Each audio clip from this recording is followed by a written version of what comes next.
Hey friends, welcome back to more Reddit stories about entitled people, crazy people, Karens, and everything in between. So be sure to subscribe for more Reddit content and let's get right into it, guys.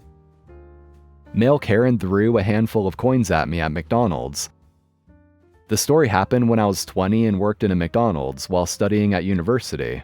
I was shy and inexperienced of human nature, and it was my first job in the restaurant industry. One day on my second week of working there, I finished my shift at 10 p.m. In my country, most companies paid their workers that day, so everyone paid in cash with big banknotes. So in the last hour of my shift, I was struggling with giving back the change. My cash register mostly consisted of $50 and $100 notes, or 1, 5, 10, and 25 cents. And of course, everyone rushed to spend their hard-earned money on McDonald's. A guy in his late 30s or early 40s with full business attire walked in at around 9:50 p.m. He only asked for a small ice cream cone. It was $1 when this happened, and he paid with a banknote which is worth about $50 here. I asked him politely if he had a smaller banknote. He replied with a simple no. Until that point, there was nothing about him that screamed Karen. I could give him back $40 in banknotes. I told him I could only give him the last $9 in coins, since there were no banknotes left in my cash register. He let out a very annoyed and rude reply, but I thought it was directed at the situation and not me. I started counting the $9 to him in cents. I could only give him back the last $1 and 5 and 10 cents. I accidentally gave him 95 cents. I didn't realize it until he said, "This is just $8.95. I immediately replied I am very sorry and gave him the last 5 cents. I thought that was the end of it. That is when he started screaming with a bright red face. "Did you really think you could get away with stealing from me? You are not going to take away my money." I looked up, shocked, trying to process what was happening.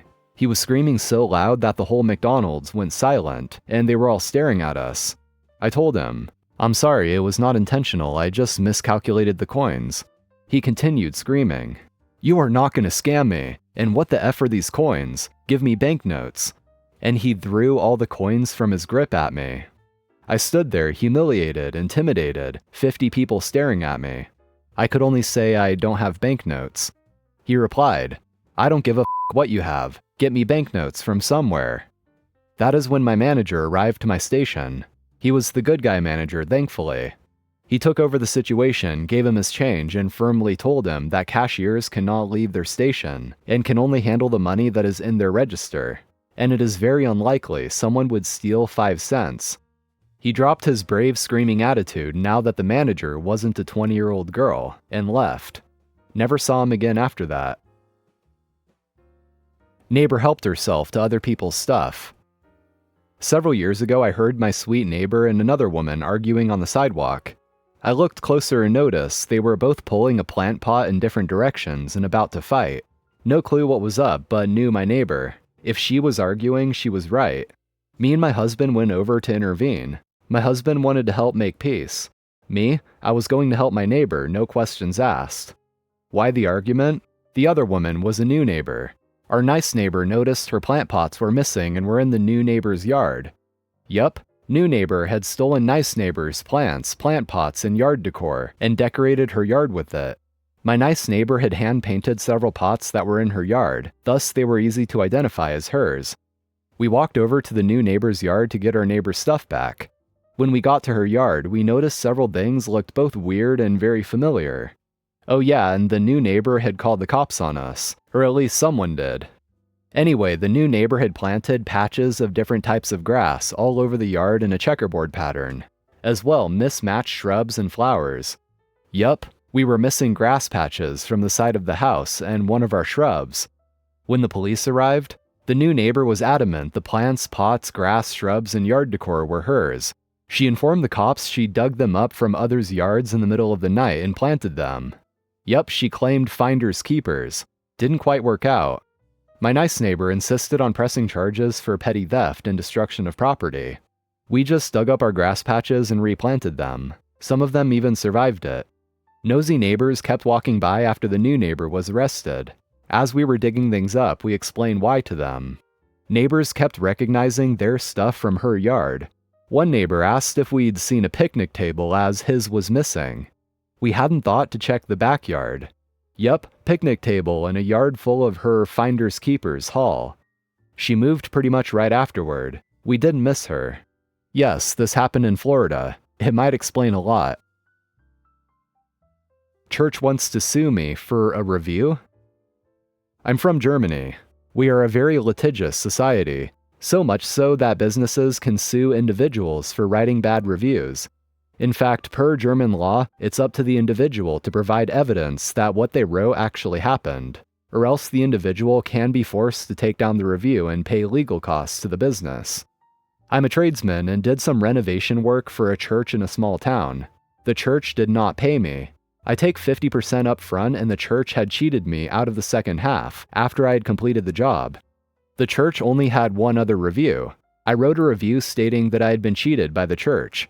I promptly got a legal letter from the church demanding to take it down unless I wanted to be brought to court. The church could easily argue that they paid me in cash and I would be out of luck, according to German law. Okay, I complied with their demand. I took down the review and posted a new one stating that I'm a tradesman, and the church threatened to sue me for writing a simple review. I also attached the legal letter from the church as an image in the review. Fast forward a few months, I received an angry call from the clergyman. He said my review had caused several tradesmen to either ghost him or ask him for complete payment up front. He claimed that I had cost them thousands, and that I would burn in hell for hindering God's work. I then asked him, "What is your religion's founder's view on honesty, compassion, and forgiveness?" Cue a moment of radio silence, followed by him hanging up the phone. No legal letter yet. Anyhow, I can now substantiate my review. Fiancé is upset that he was arrested for taking car without permission. I, female 34, finally bought a car 2 weeks ago, after spending months saving money and sacrificing a lot of my wants and needs to get it. I used to use public transport, which was a rough time, almost 2 years. Sometimes my fiancé would drive me. The car cost me $14K.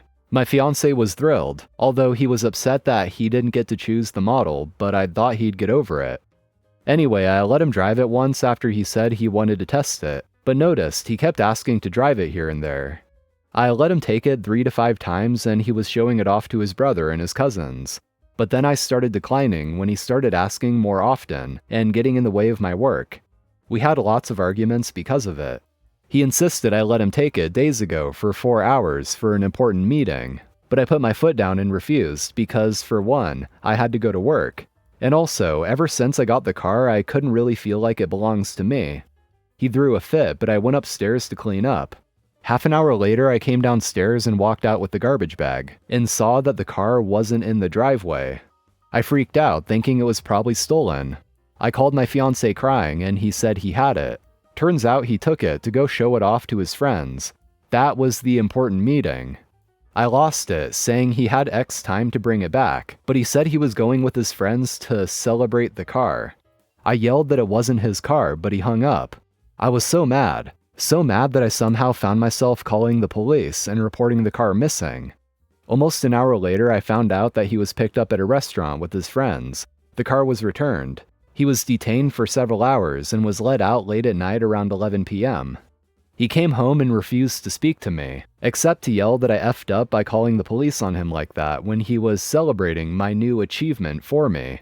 He grabbed some stuff and went to spend the night with his friends. Some of his friends were mad at me after they learned exactly what I did. They berated me for it, and my fiancé is awaiting an apology from me for what I caused him to go through. Am I the a-hole for reporting it missing? Overall, I would say no, OP, you're not the a-hole. After outright telling him that he needs to bring it back, he decides to just hang up on you. So I don't really think that calling the cops was going too far or anything. What I probably would have done different if I was in this situation was to actually tell him that I was going to call the cops if he didn't bring it back. Maybe that way he would have realized how serious you were and actually returned it. Not saying it was the wrong choice at all though, it was totally your decision. But if in the back of your head you actually did want him to sit in a holding cell for a while to think about what he did, that's totally fine too, I guess. I wouldn't hold it against you. But still, he deserved it. And also, who goes out to celebrate someone's achievement without that person? Like, what? Why do people not take their allergies as seriously as their servers? As a server at a restaurant, I had a party of about 30 yesterday. Standard stuff, nothing crazy. They chose a dinner package, which has about 6 entree options, comes with a choice of 2 salads, Caesar or House Italian, and pistachio ice cream. Since they're 30, I wait for everyone to sit down and get their attention. I go through my 30-second speech. My name is OP, select salad, blah blah. Our ice cream has tree nuts in it, so if you have an allergy to nuts or anything else, please let me know. Everyone in the party was watching and listening. There were no whisperers, no one on their phone, they all seemed engaged. One girl, about 14, raised her hand and said she's allergic to nuts. No problem, we have a nut-free ice cream packaged separately. I go around, take their orders, and start bringing out drinks and salads. One lady gets halfway through her Italian salad and asks me if it has mayo in it. Yes, why? I'm allergic to mayo. Can I get something else? I get her a balsamic salad, which is not part of the package they ordered, but obviously I will make an exception due to allergies. I just wish she told me when I asked about allergies. Whatever. I drop off the balsamic and 4 other women at her table start asking for balsamic too, even though they are mostly done with the salads they already have. I say, no, sorry, the Italian comes with the package you pre-ordered. But she was allowed to get balsamic, why can't I? She's allergic to mayo. They're the typical needy party, but we get through it. I start dropping off ice cream and get the nut-free one out first, then drop off to all the kids and start the adults. I lay the pistachio down in front of a 30-ish-year-old man and he asks for vanilla instead. I said, sorry, pistachio comes with the package, and I already pre-scooped all the ice cream. I do it myself. Oh, but I'm allergic to pistachios. The look I gave this man. When a server asks if you have any allergies, effing tell them. It's really simple. Now obviously, they could have both been lying about their allergies, but I have no way of knowing that and have to take their claims seriously. I can't believe out of all these people, the only one smart enough to tell me about her allergy is the teenager. Alright guys, that's all for today. Thank you for watching. Be sure to hit that like button if you enjoyed, and also subscribe to the channel for more Reddit shenanigans. So take care and I'll see you next time.